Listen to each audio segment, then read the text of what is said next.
Hello ladies and gentlemen and movie lovers of all kind, and welcome back to the channel. As always, I am your host, Brett Murphy, and for today's video I have a brand new movie review for you all, and I am going to be reviewing Jordan Peele's Nope.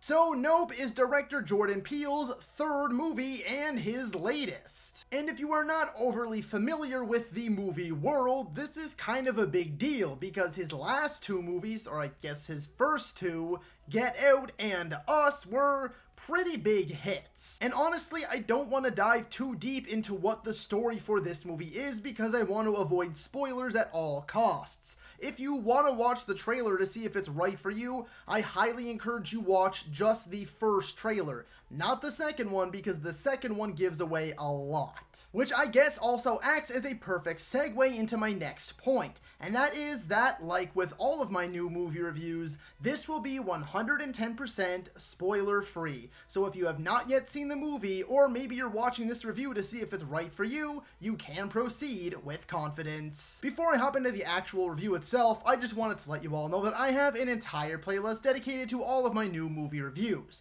So be sure to check that out, and I guarantee you'll find something you like. And so without further ado, let's hop right into things. Okay, first up on my positives list is our two main stars, Keke Palmer and Kaluuya. What I love most about their performances is that they play complete polar opposites. Kaluuya plays a more stoic, reserved, man of few words kind of character, whereas Keke Palmer is far more outspoken, energetic, and enthusiastic. Their individual performances are superb, but their chemistry together is somehow even better. But I'm not going to be giving them all of the spotlight because the supporting cast is great as well. You have Steven Yeun of The Walking Dead and Minari fame, and I have to say that sadly he isn't in the movie a ton, but the scenes that he is in are some of the best scenes in the movie. You also have Perea, which I hope I'm pronouncing right, and as per usual I am likely not, who plays the character of Angel, and I liked him way more than I expected. When the character first showed up in the movie, I was like, yeah, he's alright I guess, I hope I don't see too much of him, and then the movie kind of keeps bringing him back, and I actually liked him more and more as the movie went on. And the last two supporting cast members that you see pop up at least a couple times are Wincott and Keith David. Both of them are great when they are on screen, but they're not on screen a ton.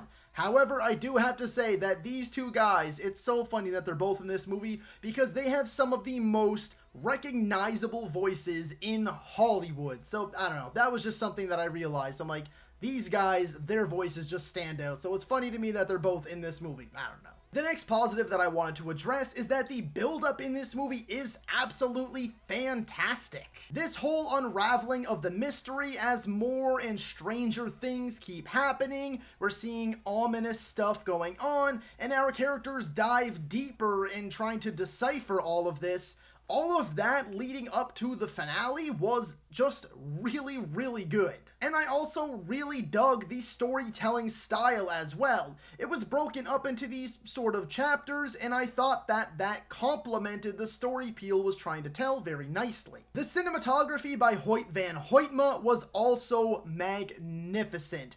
I shouldn't be surprised by this at all, considering this is the guy that gave us the likes of Tenet, Dunkirk, Interstellar. The guy knows what he's doing, and he is really good at his job, and there are some truly breathtaking shots in here. I was also pleasantly surprised by how good a lot of the framing was. It keeps with that ominous tone, and for most of the movie, they do a lot of show, not tell kind of cinematography and storytelling. You see brief glimpses of things that are slightly off frame, and all of this other stuff that really helps add to the movie's mystery. Building off of the cinematography, I also wanted to pay my compliments to the composer, Michael Abels, who also worked on Peele's other two movies, Get Out and Us, and he once again does his job, and does his job phenomenally well. It's a very eerie score, a very creepy score, and it keeps in tone with the movie, because the movie does shift tones a little bit, which I will touch on later, but nevertheless,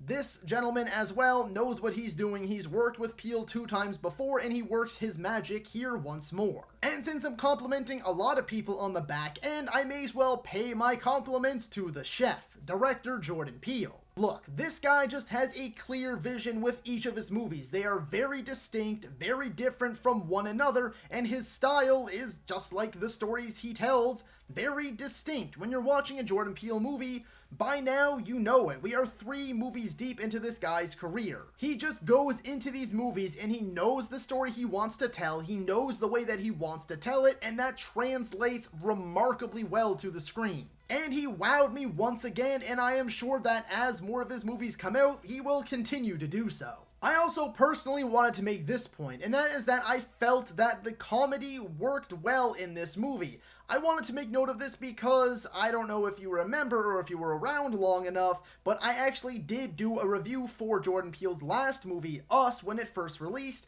and one of my negatives with that movie is that I felt the comedy just didn't work. It felt very forced, very out of place, it conflicted with the tone of the movie.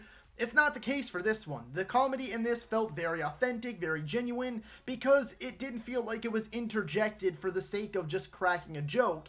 It came from our characters and the circumstances, and a lot of that, I just thought it meshed well. My last positive is that although I did just mention the comedy, there actually isn't a lot of comedy in this. There is also some really solid, eerie, creepy, and atmospheric stuff woven throughout here. And although it is not a straight, full-blown horror movie like you may be expecting, there is still some things in here for you horror fans that go to see it. And now, just like pretty much every other movie, I do have a few negatives with this one. Coming fresh off of my last positive, this seems like the easiest place to go first, and that is, do not go into this movie expecting a horror movie. Now, that's not necessarily inherently a negative for the movie itself, but the way that the movie was marketed, I think because maybe Jordan Peele did Get Out first, and that was such a huge hit with the horror community, that they keep trying to market his movies this way. But Us wasn't really much of a horror, and this one isn't really at all either. It's more of a mystery thriller than anything. So that's all I'm saying is just manage your expectations. Don't go into this one buying a ticket and getting all excited thinking you're going to get another Fright Fest, because that's just not the case. And it seems like I'm just doing this on purpose, but I'm honestly not, because this is a good transition into my next point, and that is that there are some conflicts in the movie's tone from time to time. I found it was more so in the last act of the movie. Sometimes it kind of, I don't know, sometimes there was jokes that felt out of place, sometimes the music choice felt a little out of place, character decisions just seemed kind of strange to me, and my last 3 points just kind of go hand in hand. The first one being, I guess, because they don't have to be in a particular order, is that I felt this movie was just a touch too long. It starts off a little slow, and I found the ending dragged ever so slightly. I think it clocks in around 2 hours and 11 minutes or so. It didn't need to be that long. This could have been like a solid 145 or so. I can see some areas they definitely could have been shaved down or just removed altogether. First being, which I guess is a transition to my next negative, there is a subplot that keeps popping up with a certain character as the story goes on, and maybe I'm just dumb. Maybe I missed the point of the subplot, maybe I missed the point of the movie as a whole, but this subplot just felt totally unnecessary to me, and like it really led to nothing or went nowhere. There are some things that I have been able to infer from it, but I'm not sure if that's what the director wanted me to infer, or maybe his idea was everyone's going to infer and take something different from it. I don't know. Nevertheless, the subplot, in my opinion, didn't need to be in there. And my last negative, which again just kind of comes off of the last two, is that I'm very mixed on the movie's conclusion, the ending, the final act, where things leave off. I don't want to spoil anything, of course, because this is spoiler-free, but for me personally, they pulled the curtain back just a touch too much. I would have liked if they left some things a little bit more mysterious, some things a little bit more hidden, didn't show us as much as they did. Do they still do well at show not tell? Yes, absolutely. There is no point in this movie where there's a big exposition dump and everything gets explained away and all these other things. It's not like that. It is a lot more show than tell, which I think is good. That's what this movie needed. That's what it did. However, there are some times where we don't need show or tell. Sometimes we can just sort of infer things, like I guess that's my word of the video, is inferring, but yeah, I really do feel like they did just pull back the curtain, pull back the blanket a little too much. I would have liked it if they would have left just a touch more mystery in that conclusion. Nevertheless, though, despite those negatives, I did indeed have a good time with Nope. Is it an all-out yep or yes or yeah? Not necessarily, it's more of a okay. I enjoyed myself, but not as much as I was hoping to. But that doesn't mean that this movie isn't a good time, because it absolutely is. So, with all that being said, I'm going to be giving Nope a 7 out of 10.